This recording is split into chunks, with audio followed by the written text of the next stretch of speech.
What's going on, golf fans? It's your boy Gsluke here with our round 2 betting stream for the Wyndham Championship. Gonna make sure you're ready for all your exposure tomorrow. We'll look at the averages from Thursday's play. We'll talk weather for Friday as well. Also the Underdog and PrizePicks boards, matchups on the sports books too. Everything for your Friday portfolio. But any sort of questions that you've got for me, feel free to hit me up in the chat. Looks like we got my guy Rushing Yard already there early. Love to see the sweaty tryhards saying hi to us down there. So first off, smash that like button if you haven't already, and hopefully you're having a fantastic day. So whether you have a question, whether you just want to say hi in the chat, feel free to let us know down there, and let's get this thing rocking. So first off, we got the averages on the screen, which played easier than last year, which was what we expected, led to about a break-even day for me. Course read went better than my actual exposure, but anytime you're about break-even, it's really not the end of the world. I wish I could have profited on my course read, but it is what it is. Sometimes your players don't play up to snuff, and there was a lot of misses by 0.5 or 1 for me today. But stroke average was minus 1.5,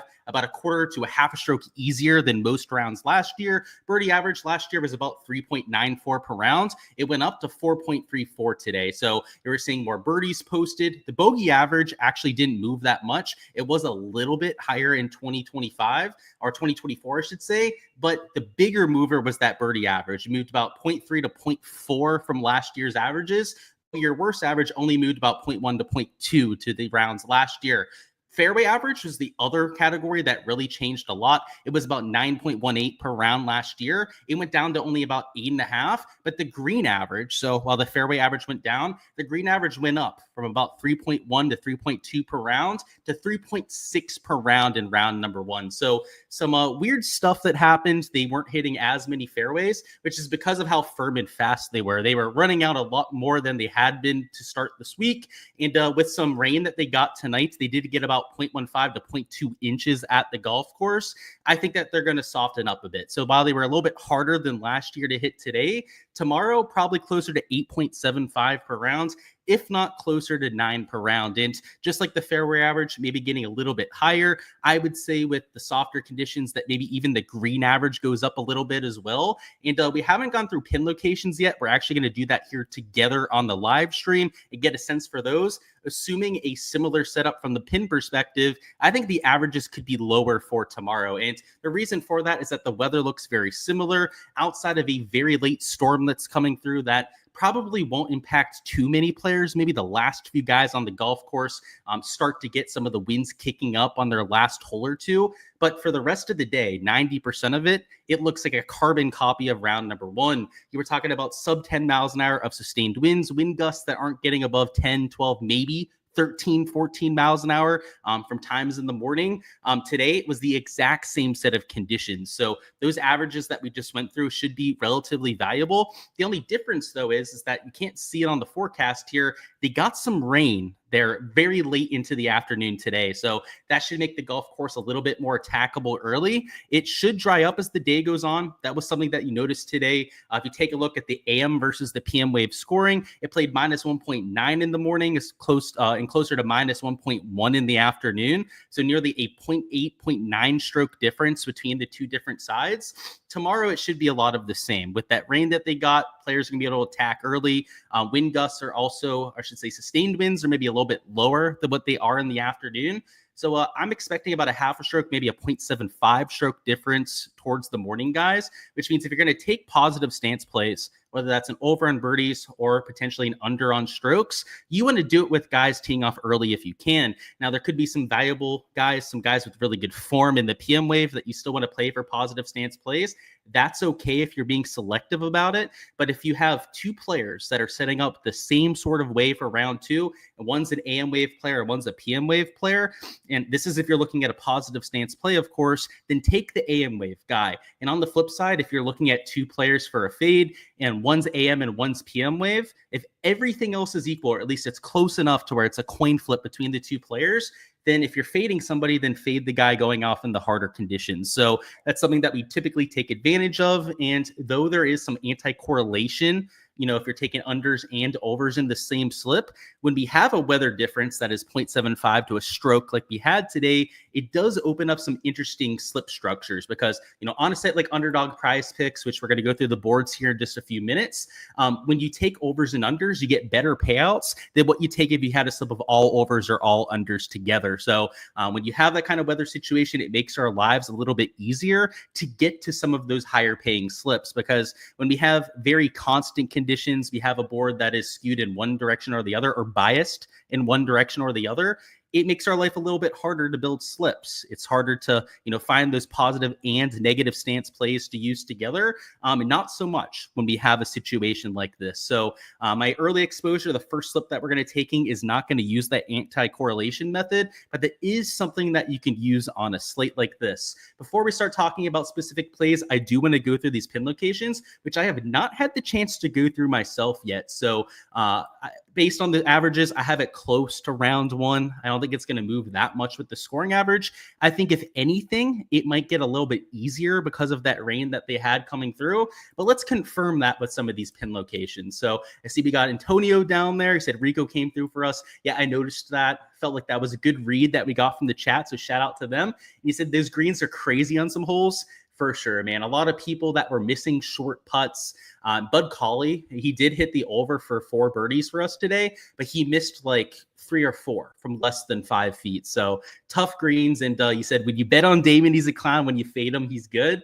That's golf, man. That's not even just on prop betting, but in fantasy, whatever you do. It's a tough sport. It's a volatile sport, so don't beat yourself up too much about it. He said Mitchell for the save. Yeah, Mitchell had a pretty good day as well. He got to 4 birdies. He could have easily had 7 or 8 birdies, though. So honestly, pretty decent bounce back candidate. I'm using him in some fantasy lineups for my round 2 exposure.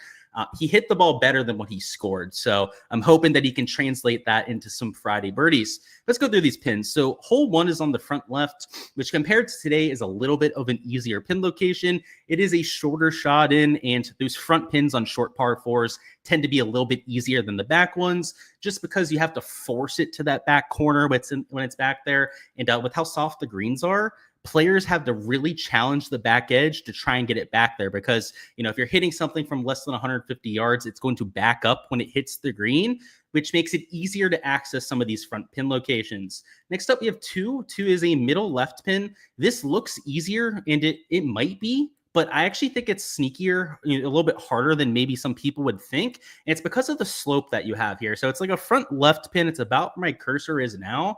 If you miss a little left and you spin it down the slope, you could get really close there. But what I think is going to happen more often than not is that people are going to be hitting off of that slope and then ricocheting towards the right side of the green. So we'll see. I guess the softer conditions, the rain that they got this afternoon / evening could change that up a little bit, but don't be completely surprised if 2 plays harder than it did today. That sloping, that little hump that you see there is a little bit more impactful than you would think. Next up, we have 3, which is a front right pin location. It's probably easier than today just because it's a shorter par 3. If this was like a 200-yard shot in where it'd be close to get close to that front pin, or I should say hard to get close to that front pin for that matter, then it might be a different story. But this is going to play about 155 yards. So expect players to hit wedge relatively close there. And out of the first 3 holes, looks like they could be potentially even easier than round 1, but we've still got a whole bunch to go through here. Let's go to 4. 4 is a front right pin location, also seemingly easier than today. In fact, no doubt easier, a shorter shot. And on these shorter par 4s, you want those front pin locations. They're just sitting ducks getting ready to attack. I mean, you could have less than 100 yards into hole number 4. Next up, we have 5, which is a back right pin, but this is a par 5. And this is one where today players had 125 yards in. It was downwind. The fairways were running out, as I was saying before. With the rain, they might not have 125 in. Maybe it'll be closer to like 140, 150 yards. But I mean, 150 yards, if you hit the fairway at a par 5, I mean, you're going to see a ton of eagles at this hole tomorrow. So I would say the pin location's about the same as today. It is a little bit further into the screen, which makes it seem a whole lot harder, but it's essentially the same shot, right? Like the shape of the green is almost cookie cutter, the same on that back corner as what it is towards the middle right. You've got that sloping to the right that can help you out. And I guess the miss over the back becomes a little bit more troublesome. Maybe even that short-sided miss in the bunker is slightly more difficult to get up and down, but I don't think it's going to be a drastic change in either direction. Next up, you have 6, which is a back pin. This one looks harder than today, and it is for sure going to be harder than round number 1. It's up on a little shelf, and it's on the back side on a shorter par 4. What's worth noting, though, is that this is a layup par 4. You can't really hit driver here unless you're one of the longest players in the field. I'd say like 95% of them are taking less than driver and just trying to put it in the short stuff, which for Damon, let me see how far he had in today. So he had a pretty good drive. He forced it down there a little bit further than most players were, and he still had 150 yards in. So towards that back pin, it's probably playing closer to like 175, maybe even 180 yards. Getting onto this back shelf, like it looks like it's 400 yards on paper, but because of the layup aspect, it's more like a 450, 460 yard hole. So this back pin location, which would be harder when you're hitting a wedge in, actually isn't that bad when you're hitting something that's a longer club because you don't have all that spin on it. You're not going to be spinning the ball off of that slope, which is the issue when you're hitting a wedge to a back pin location. It's going to release out for him, and I don't think it's going to play easier than today because this pin location was about as straightforward as you could get. But don't sleep on this pin maybe only being like slightly harder than today. I don't think it's going to be anything drastic because of that. Next up, we have 7, which is a middle right pin. That is 100% easier than today.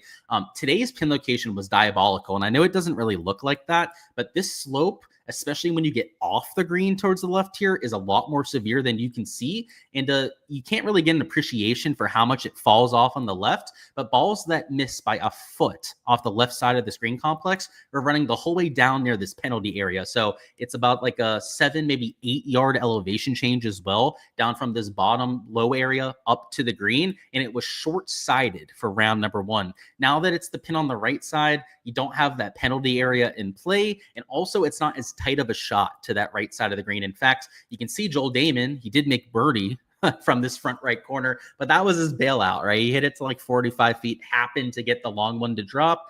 That pin location is going to be a lower scoring average than today. Next up, we have 8, which is the back left pin. This one's trickier than today. So, yeah, we're starting to finally see some harder pin locations. This would be an example of one of those shorter par 4s that now you've got to control the spin to the very back. So I would say if you're starting on the front 9, you're going to see some people like -4 through 6 holes. And then, 8's still going to play under par, but it's maybe not going to be as easy as it was today. I believe it was the 3rd easiest hole on the golf course today. So it'll probably be like, I don't know, 6th or 7th easiest hole. It'll still be easy, but not as easy as Thursday. Next up, we have a middle right pin at hole number 9. So this is a shorter par 4. It was a front pin location today. So this is like maybe like 5/100ths of a stroke harder. So, less than a 0.1 stroke difference from round to round, but it's a slightly longer shot in. It's not that front pin location like you like for the short par 4s, but it's not like it's up on a shelf or anything like that. It's still a relatively flat part of the green. And in fact, this side slope, which really wasn't in play for round 1, is going to be able to help you for round number 2. So you know what? And there's a little backstop here too. I actually think this pin location's easier than today. I didn't think so at first because normally those front pins are typically easier on par 4s, but that side slope and that little backstop I think is going to help out the players. Next up, let's go to 10. 10 is a back left pin location. I would say it looks about the same as today. Yeah, probably about the same difficulty. It's about the same length. Also, it's protected by the same kind of slopes as you have on the other side, right? It's like that little, I don't know, I'm not going to call it a peninsula in that little corner, but I guess that little alcove or corner is very similarly shaped here on the left side. Let's go to 11. So 11 is in the very back middle. I was going to say, like, what is that, back left or back right? But it's more so back middle here. I would say it's a little harder than today, but it's not drastically harder. It is a wider area of the green that you get to attack. The issue with this front right pin and what made it a little bit harder is that you had this slope in the middle of the green that took anything about 5 paces to the left. It took it the whole way down to like a 40, 50 foot putt. In the back, it is a longer shot in. This is a longer par 4, by the way. So it's not like it's a good thing that you have the longer shot in, but if you're going to have a longer shot in, I'd rather it be to a back pin location than to a front pin location. So you're getting that, and then you don't have that slope to deal with, right? This part of the green is extremely flat, probably easier to get up and down to. So this is a hole, again, where I think it probably plays about the same, but there's a chance that it actually plays easier than it did for round 1. Let's go to 12. So 12 is a front middle, which seems like an easy pin location, but it's not. This is an easier pin than round 1. So that is worth noting on a comparative basis. This will be a little bit easier, but it's a tiny part of the green that you have to hit to. This false front is massive. And if you miss short at hole 12, it's going to be a very, very difficult up and down for par. But if you execute a proper shot, you have the slope behind the hole, which is going to help you hit it close. In fact, this is the pin location where you sometimes see hole-in-ones at hole 12. The issue is I think the scoring average will probably stay the same, is because of that false front is not only going to lead to bogeys when you leave it short, but if you don't hit the chip the whole way up onto the green, it's going to come right back down to your feet. So I actually think the scoring average at this hole is going to stay relatively stagnant, but I think the bogey average is going to go up and the birdie average is going to go up here at hole 12. So that's all due to the pin location and the risk reward aspect of it, right? You miss and it's pretty tricky to get up and down. Hell, even if you miss long here, that slope makes it difficult to get it close with your putt. So like it's very exacting, but it's very rewarding if you pull it off. Next up, we have 13, which is a middle left pin location. Also a little harder than today, I would say. Yeah, the early short par 4s were going to be attacked. Some of the ones that we've seen lately are towards the middle to the back part of the green, so maybe ever so slightly more difficult. Let's go to 14 next. 14 is one of the harder holes on this golf course, and it looks like it's going to be a front right pin, maybe even like middle right pin, about where I am right now. It's easier than today, which you may say, how is it easier? It's a slightly longer shot, but you don't have to deal with that false front or that false side that you have at 14. And this pin location they use today is the hardest that you can use on this hole. And this was the most difficult hole on the golf course as a result, because, and I actually saw it with a few players today. You had people that went over the back of this green. I forget the name of the player. I don't want to call him out too much, but I think it might have been like Kevin Roy or something. He was over the back of this green. Yeah, actually, it wasn't Roy, it was someone else. But either way, rest in peace, whoever this was. He was trying to chip it to that pin location, and it caught this slope that you see right here, and it went off the green to the right. And then he chipped it over the other side of the green, and it's just a tough scene for that kind of player. That's what this pin location can do, right? Because not only if you miss short does it run off, but if you miss to that side even by just a couple feet, it goes completely off of the green too. So though it's a slightly longer shot, it's going to play to a lower scoring average unless the wind direction is just completely different, right? That's the X factor that it's hard to account for. Let's go to 15 next. So 15 is a back left pin location. I would say a little harder than today, but I don't think it's going to be that drastically different. Only reason I say it could be a little bit harder is the slope that we see right here. That's rather drastic, and if you leave it short of it, the 2-putt isn't trivial. Also, getting up and down to that pin location could be a little bit more of a task than what it was to that side. Let's go to 16. So par 3, it's a front left pin location.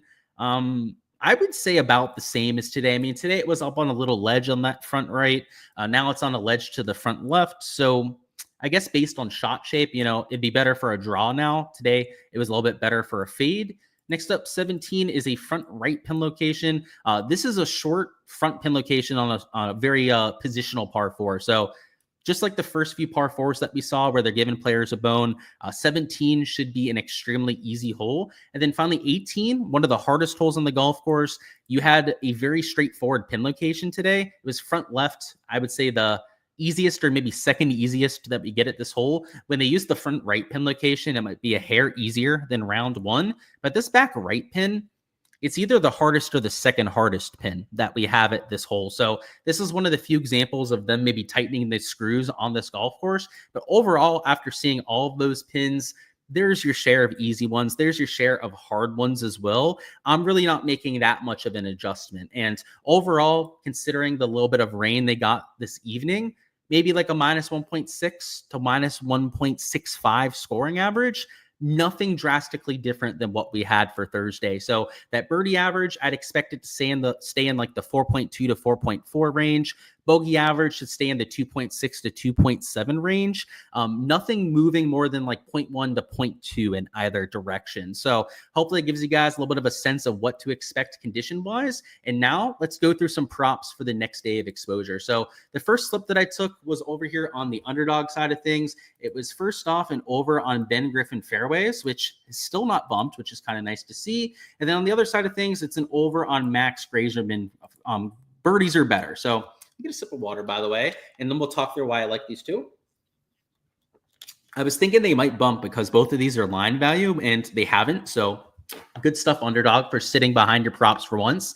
They've been extremely bump heavy over the last few months. So that's why it's kind of ahead of time thinking they might have moved already. Let's go through this. So Ben Griffin, if you guys didn't see his presser after the golf tournament today, he didn't hit a single driver. He hit all irons off the tee, maybe a 3-wood at the very most, and those were on the par 5s because you don't have to hit driver around this golf course. This is a course where if you're a good iron player, a good putter like Ben Griffin is, all you have to do is set yourself up for success off the tee. You don't have to gain. That doesn't have to be where you're beating the rest of the field, which is why 8.5, which was about the average today, I'll take his over all day. And it's not like he's an extremely accurate player. In fact, he's not. He's about the tour average, but this is a golf course that he showed today that he cares about the accuracy more than that distance. And that's massive. I mean, if we can know ahead of time how many drivers a player is going to hit, that would have a drastic impact on whether you take the over or under on their fairways. And while I do think he's going to hit driver at times tomorrow, he kind of hinted at that in that press conference as well, kind of mentioning that it was a little bit of a fluke scenario where he literally didn't hit one at all. But he's going to hit less drivers than just about anyone else in the field, right? Even if he does take it a few times. So that over at the field average, I thought was very reasonable with that narrative going on. And then when you add on top of it, if you take a look at the sportsbook lines, he's minus 135 towards the over, has played very well at this golf course of going over that 8.5 line. He's got 2 top 7 finishes in his last 3 starts at the Wyndham Championship. That's why I like the over so much. And he's also got an AM wave tee time with the rain that they got this afternoon, should lead to some pretty soft conditions for the first 3-4 hours of play. And also in the winds should be a little bit lower than what they are in the afternoon. So that was the idea on Ben Griffin. He's also available on Prize Picks at the same number. So depending on what site you play more, I'd say Underdog's the better site to play at this point, just because you're going to get a 2.85x payout as opposed to the 2.75x on Prize Picks. But if you only play on Prize Picks, let's say, and that's the only site you have access to, these two are going to be available over there as well. And then the other prop we're taking for round number 2 is going to be this over on Max Grazerman birdies. And the average was 4.34 per round today, but keep in mind that in the morning, it played like 0.8 shots easier. So the birdie average in the morning was 4.5 plus. And tomorrow, after the rain that they got, I think it's probably going to be 4.5 plus again, especially. And I entered this before I saw these pin locations. I hadn't had time to go through them at that point. But now that I see that there's especially some easy par 4s on the front 9, I think the birdie average is going to be at least 4.25. And that's being very conservative about it. Maybe even in the morning wave closer to that 4.5 plus like you had for today. So somebody like Grazerman, who by the way ranks out number 32 on tour in birdie percentage, you can see over here number 32 in the category. Also on DraftKings, if you take a look at the sportsbook odds, he's minus 135 towards the over. So you're getting a little bit of plus EV value in both spots, and 2 players that set up extremely well in their given categories. Ben Griffin laying up off the tee, which is great for our higher, and then Max Grazerman, who's elite tier in the category, and like Ben is also AM wave. AM wave when it's going to be softer, slightly lower winds than what we have later in the day. And to think about Max as well, as because he didn't go nuclear low in round number 1, he's got to be aggressive. He's only -1. He's sitting outside of the cut line right now. So I expect him to go pin hunting early and often. And that's what we need for that sort of a prop. So that's what I mixed in. Just be a little bit better than the average and he can cover for us. And same thing with the Ben Griffin prop. And that's what I like to look for on these prop sites. You know, it's not really that simple. It's a lot more nuanced than what I'm about to say. But in its essence, if you can find players that are elite or above average in their given category at or around the field average, those are the easiest leans to find on any given slate, right? If you take above average players, elite tier players to beat that field average, you're going to I mean, it's obvious, like I said, there's a little bit more to it than that. But in general, you're going to find a lot of success if you're finding props like that. And that's what we're getting with these two. And it's just one example of the different pieces of exposure I'll be playing for round two. So for every slip I'm taking on Underdog and Prize Picks, you guys can find that on my Patreon page. So over there, you can feel free to check out every single slip as I'm taking it over the next few days.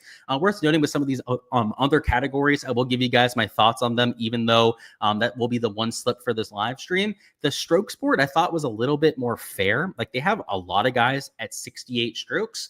Your mid to maybe a slightly above average players, like I think it makes sense to be at 68, but your borderline elite tier players, I think there could be some value for the under. So for example, like a Mark Hubbard's like an average player, 68 strokes in the morning wave.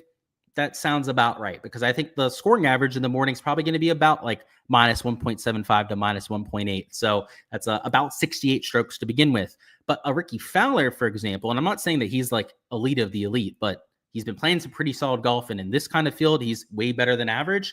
He might actually be value for the under at a 68 stroke. So I haven't entered any unders on strokes quite yet. I've been kind of trying to line shop, see if I can find my favorite players when it comes to the shots gained metrics. But like a Novak, that's somebody that I'm going to be line shopping after I get off the live stream here. A JT Poston with his course history, I'll be line shopping him as well.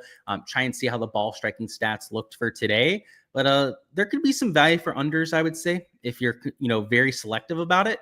But remember what we were mentioning with the weather, with the golf course drying up as the day goes on. Also, that threat of a storm towards the end of the PM wave. If we're going to take our positive stance plays, like unders on strokes, for example, we want to do it with players that are teeing off early if we can. So, when we start to get to these PM wave guys, the guys starting 12, 10 or later, not sure I'd like them as much for that sort of thing. So maybe some unders on AM strokes I'll be mixing in. The birdie lines, we already have this over on Grazerman, but the elite tier guys at 5, like making 6+ birdies is doable, but it's just, I don't know, there's probably a better line to take on those sort of guys than taking them to, make those 6+ birdies. A 67.5 stroke line, for example, is something I'd rather take for a positive stance play, an elite tier guy, rather than an over on 5 birdies. If you go to bogeys or worse, they have everyone at 2 again. So, I wouldn't be taking unders. Making 1 bogey or less it's doable, but it's not the kind of hit rate that we'd be hoping for on this sort of prop. And I think the value might even be on the over on these sort of players, but I'm going to stay away from those. It's an easy golf course. These are elite tier guys, so probably not looking to do a whole lot of fades on that. The fairways, we already mentioned the over on Ben Griffin, but like maybe even a Hideki for an over on fairways. Like that's something that I'm going to have to go through and see if I want to enter myself.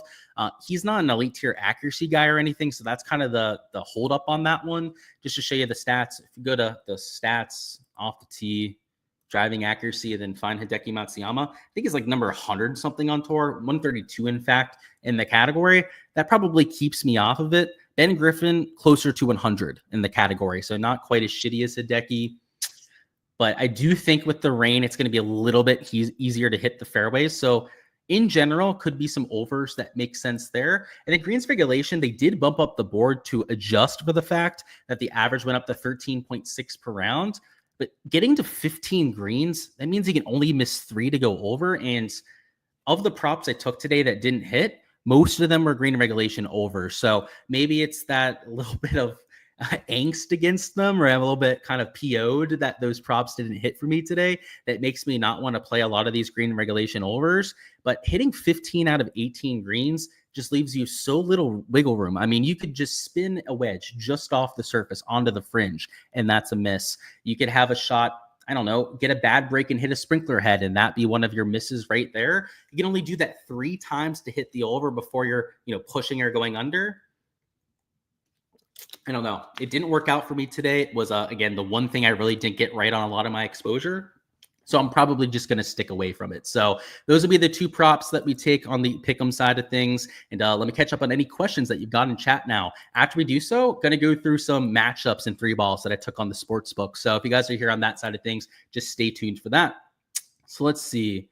Where did we leave off? You said you like my boy Clan for an over on 4.5 birdies. Yeah, I could see that. I mean, he's an aggressive player, and kind of like I was saying with Grazierman as well, he's the sort of guy that has to be aggressive. Like he's outside the cut line. He's got to get to like -3, -4 to make it. So I think the psychological factor could work out for him as well. You're shocked on Knapp's performance today, or am I shocked? Nope, it's golf. This is an extremely variant sport. I've seen much crazier things happen. Now, did I think he was going to shoot +4? Absolutely not, but I'm never shocked by it, man. We've seen guys like Scotty Scheffler have over par rounds. He does it infinitely less than seemingly everyone else. But yeah, anyone but Scotty Scheffler, they do that like once an event. So yeah, not shocked whatsoever. Disappointed, but not shocked. That's not a word I would use. Can you trust him to get to 5 birdies? You feel like every time you bet on him, he does the opposite. Yeah, there's always guys that, whether you're betting props, whether you're playing fantasy, that you're going to feel that way with. My guy, who was it? Jose feels that way with Damon, right? He was saying that when he fades him, he goes off. When he plays him, he plays like a clown. I would avoid those guys. Like there are certain players that I just don't bet on as much because of that. So yeah, don't be afraid to do so. Like if you feel like you don't have a read on a guy, sometimes it's best just not to play any exposure on him at all. And just to get to your question though, you were asking me my thoughts on that. Getting to 5 birdies seems very reasonable for Sanjay. In fact, I was line shopping that one myself as a potential over on birdies. The issue I had with it is he was so putter dependent today. Like he made so many putts on that back 9 that it kind of feels like he used up some of his luck. And that's a silly thing to say. So maybe it still is some value to take towards the over, but he's a top 50 birdie percentage guy this year. That's a reason why you want to take an over on a Sungjae Im in that category. Just to show you guys the exact stats on that. Let's go back to the scoring categories and bring up birdie or better percentage. Don't know his exact ranking, but let's refresh ourselves. Number 49 on tour in birdie or better percentage. I could see playing a Sungjae Im over, but the only thing I'd say about it is the putter, and let's actually show you the shots gained metrics. It was a little hot for my liking. You can see, actually, it was only 1 stroke by the end of the day, but if we go hole by hole, if you go on Data Golf and take a look at the shots gained putting, it goes from negative to positive over his last 5 or 6 holes, and it's why he went so batshit low over that last little stretch as well. So yeah, I'm okay with that. I would for sure be leaning on the over, and in no circumstances would be looking at the under on that one. Thoughts on Bob for the under 67.5? So it's Bob McIntyre, I assume, and then also Hall for the over 13 greens. I think I like the over on the Hall greens a little bit more than I like the under on 67.5. 67.5, look at the tee time. If he's AM wave, which I believe he is, it's maybe not the worst. Let's see. So yeah, he's going off at 7:23. AM tee time when conditions are going to be pretty soft. Look at the sportsbook odds. I guess we'll make that the determining factor. If there's sportsbook line value, then I could get behind it. So he's -135 in that direction. Yeah, you know what? I hadn't really line shopped that one yet. I hadn't really gone through the entire strokes board before we got on live stream here. I was mostly focusing on fairways, birdies or better, like we had for that slip. But McIntyre at 67.5, because he's going off early, is the sort of player that I could take for that. Because I got the scoring average at about -2 in the morning wave, -1.75 to -2 for those early starters, which means to cover that kind of line, he's got to gain a stroke to the field, which his baseline's closer to about 0.75 to a stroke per round on tour. But that's across all fields. This is a little bit of a weaker field compared to most tour events. It's not like it's the Rocket Mortgage. It's not quite the John Deere. It's a little bit stronger than both of those kind of events. But gaining a stroke to the field for McIntyre it's pretty close to his 50-50 line, I would say, but I would lean towards the under. He played some pretty solid golf today. He was hitting a bunch of fairways for us. Did go under 9.5 fairways. That was not great, but his misses, I mean, I watched a lot of his rounds on ESPN Plus, were by like a foot. So, I mean, he was extremely accurate. It's just kind of unfortunate that he was hitting the intermediates rather than the fairways in a few cases. I could easily get behind playing him tomorrow. And the other side of that too, what was that, the Harry Hall one? I want to take a look at his ranking in greens. I knew he's not a very good green and red guy. So that's why he's down at 13. But let me see exactly where he rates out. So he's number 107, which is about the 50-50 line on tour. You know what? Is he AM wave too? Let's double check that. I think he's PM. So if he was AM wave, I could co-sign taking that over because the push equity at 13 is really nice. But as a PM wave player and as like an average to slightly below average green guy, I would still lean over, but I don't think it's like the value I'd be entering. Like if he was AM wave, I could have seen myself entering that myself, but it's a little bit closer to 50-50, I would say. and said, crazy Jordan Spieth typical round, but can't buy a green. Yeah, great round. He did go over the birdies for us, which was nice. And he was putter dependent, though. So I'm a big Jordan Spieth guy. I hope he continues it. I bet him outright this week, too. But I mean, he gained 4 strokes putting today. So it's very hard to believe that that's going to happen in back-to-back days. But who knows, I guess. Maybe Jordan found the old putter from 2016. That would be quite something to see. You're looking at more for the under 68, or would I go to like a Mark Hubbard? No, I'd rather have a more than a Mark Hubbard. Mark Hubbard's a lower tier player than Taylor Moore, but honestly, at 68 strokes, you've got much better options than both of those two players. I mean, I pointed out a Fowler, right? He's a better player than those two at the Forum. Try and find somebody that over their last 12 or last 24 rounds is playing more consistent golf, because with both of those two, I think Hubbard's been a little bit better recently than a Taylor Moore has, but neither one's been great. Let's see. You're saying, can I take an over for birdies in the PM wave? Yeah, you can. So I think it's important to note that the morning wave will play easier, but if there's somebody in the PM wave that is drastically mispriced, then by all means, you can consider doing so. I will just say that I went through it before, and like maybe Siwoo, maybe Harry Hall. Harry Hall makes a shit ton of birdies, but we can also find guys like, for example, Grazerman, like the one we already pointed out, where like he's the same tier of birdie percentage player. In fact, he's such a good putter that at this kind of golf course, I'd almost like prefer Grazerman over some of those guys in the PM wave where, I don't know, I'm just being very picky about it, right? That's what I do. I try to be as selective, try to find as much value as I possibly can. But yeah, if there's somebody you like in the PM wave, I wouldn't be too against that. You got Hubbard, Norn, under on strokes, both morning plays. Yeah, I like the morning leans on that. And yeah, it seems like a lot of people like Mark Hubbard. So maybe that's a community play that you guys can rally behind. I agree. Great track. One that I feel like I could play. And I mean, I wouldn't be shooting what these guys are, but I'd be having a somewhat respectable round. Posting over 4.5 birdies. That was one of the ones I was considering taking for an over. So he is AM wave. He also has elite tier course history. I'm kind of curious what the sportsbook line looks like, because I don't think it's as favorable as a Max Grazerman, but he's minus 125. So the slightest little lean ever with the sportsbook juice there. Yeah, that's a lean towards the over. Not sure if I'm going to get to it myself. I mean, because like I was 50-50 on it before. The pin locations, if they were easier than I was expecting, then like I'd be all over some of these other overs on birdies. But Lucas Glover, just like in comparison, Glover's minus 135 towards the over. So maybe he's a slightly better prospect to get to. And Poston's won this event before. He did it like 7 years ago. Glover's also won this event before. So I guess if we're splitting hairs like between these two, I'd rather have the Glover for the over, but both of them players I'll be considering for sure. Thoughts on Home at 4.5? Yeah, he's another one, but I think he's PM wave, right? So that's the reason why I maybe prefer some of those other guys over him. But yeah, if Max Homa, somebody in your process, is grading out extremely well for the next round, then I don't want to talk you off of it too much. In fact, let me look at the sportsbook line odds for some of these PM guys. Kind of curious to see what they have them at. So yeah, Homa's minus 130 towards the over. You can see Rye is minus 135. Do they have a Rye lineup? They do. Let's look at Adam Scott and let's look at Harry Hall.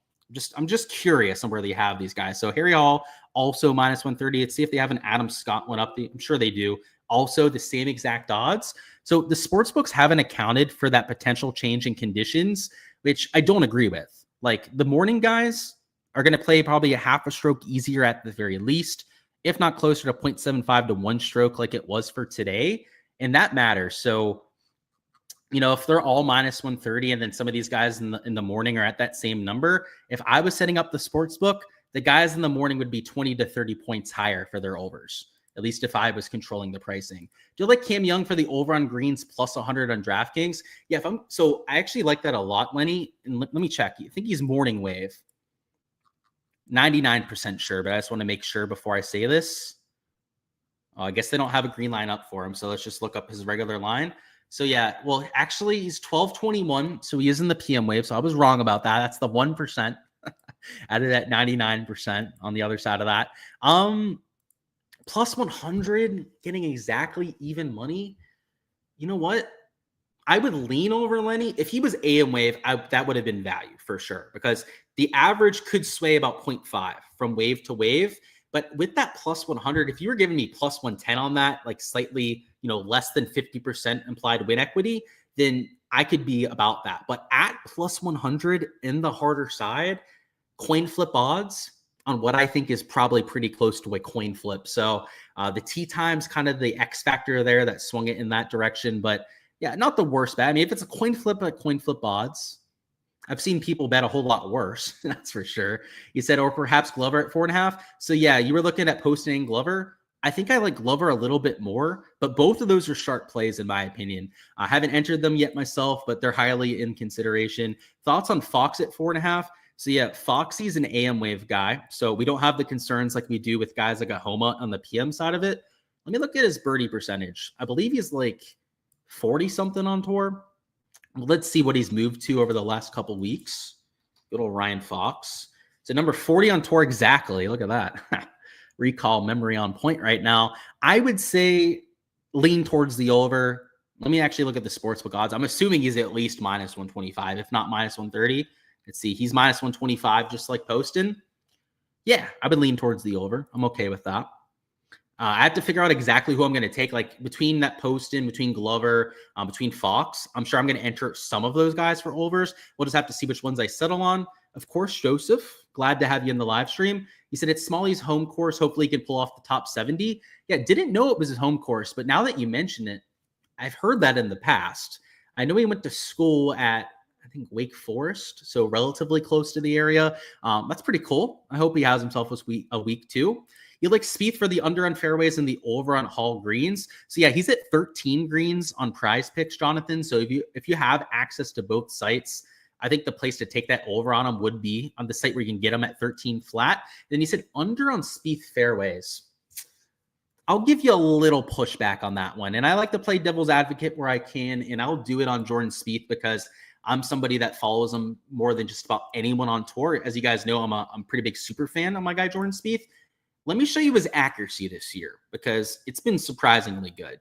Not only is his ranking above average on tour in the category, but he's been gaining accuracy to the field more than he's losing. Now, the last couple of weeks in particular, it's been closer to his normal baseline, but look before that. Gain. I mean, you can see it was like 6-7 straight events in a row where he was into the positive. And then even before that, before he was injured and took some time off, he was pretty accurate for most of 2024. So I actually think that that's pretty close to a coin flip. Like, I don't think that you're taking negative value by taking that under 8.5, but I think that he should be about the tour average for accuracy. I think that's a pretty fair projection.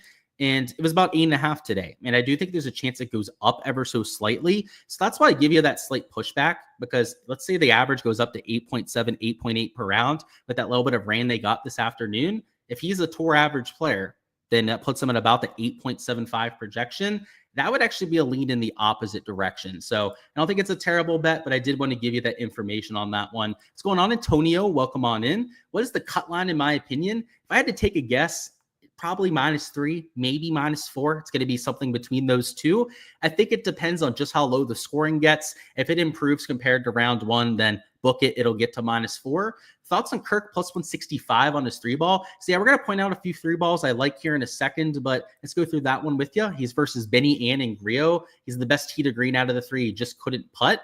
Well, yeah, I was looking at Kirk on the fantasy live stream earlier, and what you said's exactly spot on. He gained off the tee, he gained on approach, and then lost in both the short game categories. Plus 165 feels like fair odds, feels like that's maybe even a pretty decent bet to mix in. Benny Ann, he does have decent course history here. He nearly won it a few years ago. Griot's also got some really good form heading in, but Kirk was the best for round one. So it's not the kind of line, like if that was plus 180 or more, like I'd see value on that, and I'd probably mix it in for at least a half unit bet. Plus 165 is pretty close to where I would price it, honestly. Like between those three, like I think he should be getting that respect in either the favorite or the second favorite out of those three players. But yeah, if you started to drift a little bit more, plus 175, plus 180, then you're talking about tangible line value, I'd say, on something like that. We need a big week to end the season right. Yeah, I like to have it too gritty. Let's get after it. Thoughts on Noah Goodwin for round two? He's been playing some great golf, and you watched his final round at the 3M, and he was impressive. So, yeah, I'm not as familiar with this game. He's kind of been like an under-the-radar guy for most of this year. He's shown up for a round or two at times, a little short game dependent. So I don't like to see that. I'd much rather him see, 3 shots gained ball striking than the 3 shots gained short game. But yeah, I'll take your word on it, man. Like, he hasn't had that much opportunity to show off his skill set. And I mean, the eye test is normally the first thing to see on players. Like before Ricky Castillo had his little bit of a breakout towards the middle part of this year, I got to see him on the Cognizant Classic driving range, just hitting piss missiles with 3 irons off the deck. There's something to that. So we'll keep an eye out on Noah Goodwin. I feel like those young guys in general have a lot of potential, especially the ones that hit the ball well. If I might ask, what is one player that I have my eye on for DFS? Yeah, I'll always go through some DFS questions if you have them. I would say it's hard to narrow it down to one play, but I'll give you one. My player pool, by the way, is like 30 players. So that's why I say it's hard to kind of narrow it down just to one player. I would say Ben Griffin feels like one of my favorite plays, and that's a cop-out answer because he's $10,000, but he's AM Wave. He projects extremely well. In fact, on a points per dollar basis, one of the best plays on the slate. He's got great course history. He's got a T3 finish, also a T7 finish at this event. That's part of the reason why I'm using him in my lineups. Yeah, maybe a Ben Griffin. The ball striking wise, though, so trying to find somebody who really hit the ball well.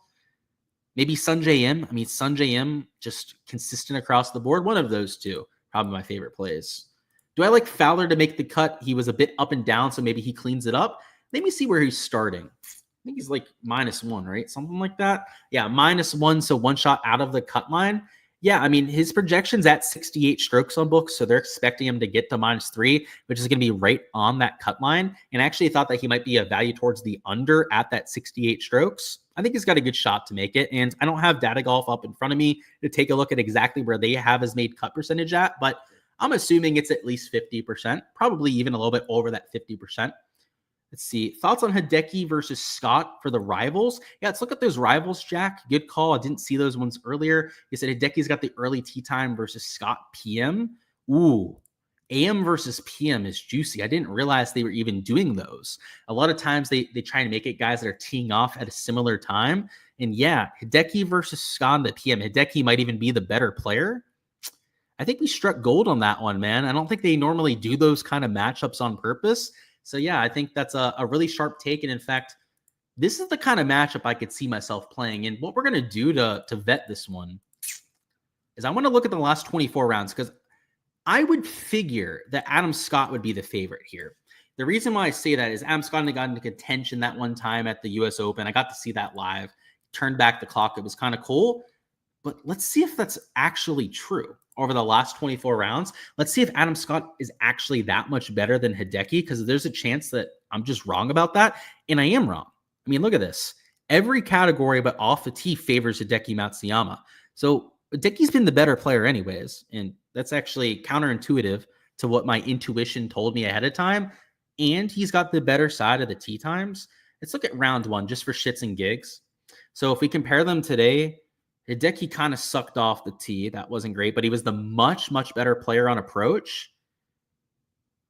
I mean, Scott did beat him by 5 strokes today. So that's hard to overlook, right? That is something we have to point out there. But yeah, man, that tee time discrepancy, it could be like 0.5 to 0.75 strokes there. The longer term stats, last 24 rounds, really leaning into Hideki's. I like that, man. In fact, let's leave that in the shopping cart and potentially add something on top of that. I like it that much. It's a really sharp take, I would say. What are my thoughts on Cam Young under 68 strokes? So yeah, at -2, he is PM wave. So if we're going to be very nitpicky about it, I do prefer my positive stance plays to be teeing off early when I think conditions will be a little bit easier. But if you're going to take somebody in the PM wave, he would be one of the top players I'd look at. Obviously, the form today was there with his -7 rounds, but it's been there in general for the last 2 to 3 months. He's had a few pop performances, a few top 25s, which you really didn't see towards the beginning of 2025. So I'm okay with that. It's not my favorite because of the tee time. If he was AM wave, I would have already entered that prop. So that probably tells you that it's still a solid lean towards the under, but just wish we were getting the perfect scenario on that one. You like the glove? Me too. He said he didn't watch a shot. Is there anyone who looks sketchy that could go under on birdies? He said you're looking for hashtag value.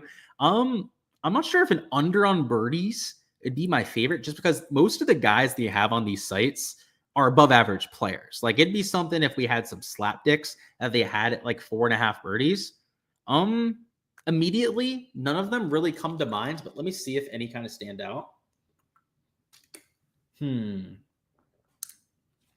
least of the ones on Prize Picks, I don't really see any. And if you're looking for an under on birdies, though, maybe, and I know it's the elite tier players, so you're going to have to be kind of selective about this and pick your poison, I suppose. But the unders at 5 are maybe a little bit more intriguing because they have to get to 6 birdies to cover, right? It's not like getting to 5 is going to kill you. Maybe you look at some of those, but it's going to be tough, man, because those guys are all the best players in the field. You said Fitzpatrick. You said final to make the cut at plus 154. You'll have to let me know. I'm assuming that's what you mean, but clarify that. Yeah, he is afternoon wave. Are you saying in the afternoon wave for the under? Yeah, I could see it.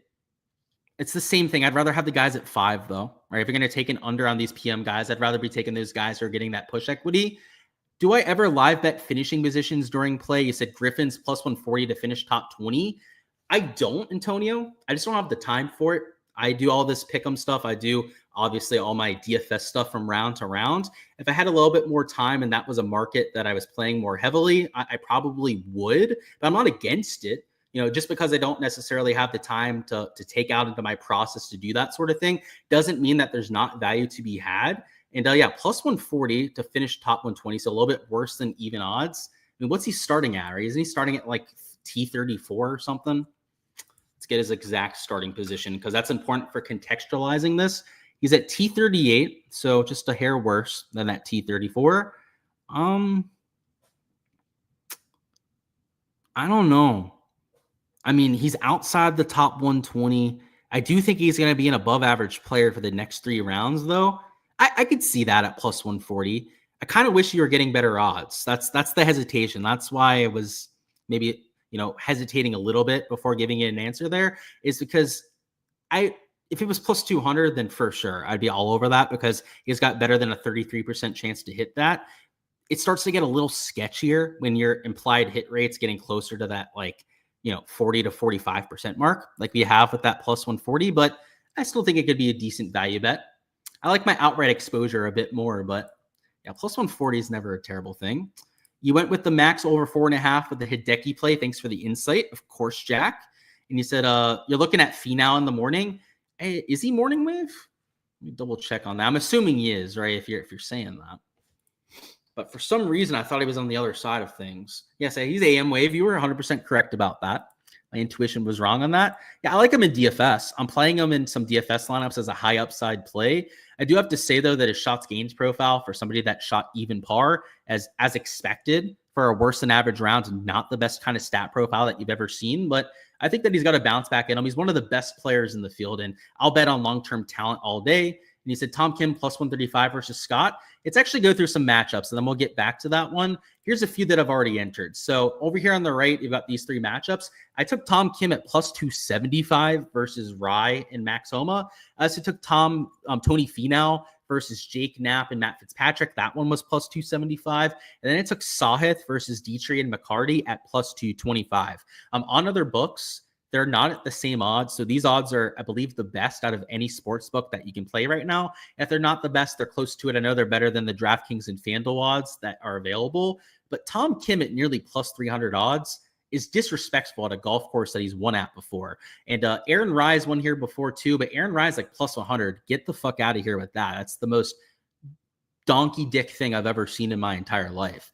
He should never be plus 100, 50% win equity versus players like Tom Kim and Max Homa. Whatever lines maker thought that was a good idea just needs fired. He's just frankly a moron for posting that sort of projection. And I know he played well today. Like, oh, right. He played well round 1. That means he's for sure going to do it again tomorrow. Obviously not, right? So with Tom Kim, we're getting a player that's very comfortable at this course. Didn't have his best stuff today, but heading into this event was gaining ball striking for the first time in like 6 months. So I'll take a bounce back on somebody at nearly plus 300 odds, which this plus 275, it's not quite to like a 25% implied win rate, but they've got him close to 30% implied odds.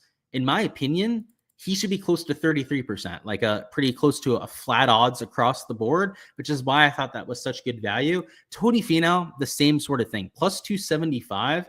Jake Knapp played like shit today, so you can't completely ignore him or anything, but I'm willing to attack that a bit after how much he struggled. And then Matty Fitz, he sucks on sticky Bermuda grass. You put him on this type of grass, this type of agronomy, and he becomes a tour average player on and around the greens. And that's what's been carrying his game lately. He's been over on the fescue grass overseas, the Open Championship, Genesis Scottish Open, 2 golf courses with the exact type of grass that he plays well on.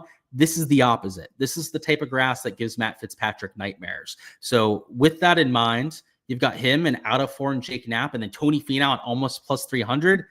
Yeah, fuck out of here with that shit. It just makes absolutely no sense. There's a reason why these guys are at lower odds elsewhere, right? And they're at higher odds over here. These are just clear misprices, in my opinion. And then finally, we have the Sahith Theegala at plus 225. He's closer to plus 190, plus 200, maybe plus 205 on other sports books. So not as drastic of value as some of these top two.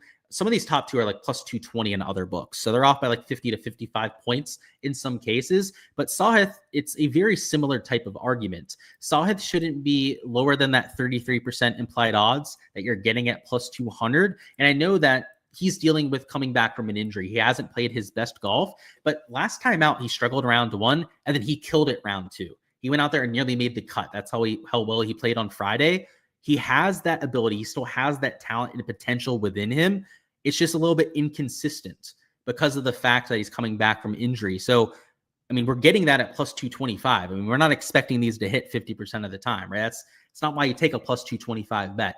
And if you think that they're 50-50 coin flips at that number, stop betting. You're just a completely moronic degenerate if you think that's the case, right? Plus 200 or more bets need to be hit about a third of the time to be profitable. In fact, if we hit one of these 3, we'd be well into the profit just based on that one alone. So, we're not asking ourselves with these 3 bets, or, oh, is this going to happen on a 50-50 basis? Because it's not, right? That's not the idea on them. We're saying is one of these 3, could they have a good day and upset the other 2? The answer is a clear, resounding yes, in my opinion, between these 3 players. And it gets a little bit of line value compared to some of the other sports books. And that's what I like to do with this 3-ball market, is I like to find people at some pretty big plus money numbers. Like, you'll never see me playing like a plus 100 on a 3-ball unless it's Scotty Scheffler versus 2 handicapped people. Like, then maybe I'd play a plus 100 3-ball, but not so much in this case. I'm more so looking for those long shots where maybe it's an exploitable group. The other 2 guys aren't quite, as solid or as strong as the sports books think. Or in this case, a course history guy, Tony Finau, multiple time tour winner, just a talented guy compared to the 2 guys that he's playing with. And same thing with Sahith. Sure, coming back from a little bit of a low spot, but I would say in terms of talent level, 10 of the top 15 most talented players, and at least in the top 10, top 15 with those 3 players. So those are a few 3-balls that have already mixed in on top of the Underdog and Prize Pick stuff that I'm playing for any given round. You guys can also find that over there on my Patreon page. But that's all I've got for the round 2 live stream, guys. Best of luck with all the exposure that you guys are getting to. For everything else I'm entering, that is what the Patreon's going to be for. Check out the link in the description to join that. Only $15 a month in the prop tier is what you want to join to give you access to all of those bets. On there is where I post all my exposure, but also the stat averages for any given round, as well as weather to help you out with your research process. So if you haven't already become a member, what are you guys waiting for? And let's get after it for Friday's exposure. See if there's any last second questions to go through those before we get on out of here. He said, last question for you. Yeah, don't be shy about the questions. We're good on those. But did I talk about Damon for round 2? He said, it's awesome to see him playing some good golf. Yeah, 68.5 strokes. I feel like the prop market is where I would support him. I wouldn't play him in DFS though. Like -9 nuke round, going to be nearly impossible for him to back it up with another low one. But for his sake, especially after he had to part ways with his caddy, his best friend of, I think, 20 years or something like that, I hope that he plays well. He's a great guy. He's a great personality on tour. I think everyone's kind of rooting for him and Gino. And yeah, I think he mentioned that Gino might caddy for him at times, like whenever his other caddy's not able to do so. It'd be nice to see those 2 get back together as well, because I know Joel's working through something. I think he said in his interview that he needs to take more accountability for his game. Maybe it was hard for him to do that when he had his friend on the bag, but I hope it works out. That's for sure. He said Grazeman plus 100 to make the cut. Yeah, he's at -1. So he's kind of like that Fowler one that we had mentioned before, starting just outside the cut line. Can he get it done? I think that's a pretty sharp bet. Like, especially with the over 4.5 birdies, right? If we're thinking if he's making 4 or 5 birdies, He's probably shooting at least -2, -3. Do you have limited options on Maui? Yeah, same thing here in Florida. We only have Hard Rock Bet, so kind of stinks that we can't play on DraftKings or FanDuel, but maybe someday we'll get more sports books in both of our states, right? Fingers crossed. That would be pretty sweet for us. He said he might take Razorman to make the cut on Underdog, especially if he can hit the 5 birdies. Yeah, same thing as I said there with the Michael. I think it could make sense. And what's the multiplier at? Because I'm assuming you're getting some extra odds on that, right? Plus 1.04x. I could see it. I think the plus 100 is actually probably worse than the Underdog line. That plus that 1.04x multiplier is pretty nice. All right, guys, that's all I've got. I appreciate you guys stopping by as you guys typically do. If you haven't already smashed that like button, go ahead and do so for me. And I'll see you guys for the live stream tomorrow night.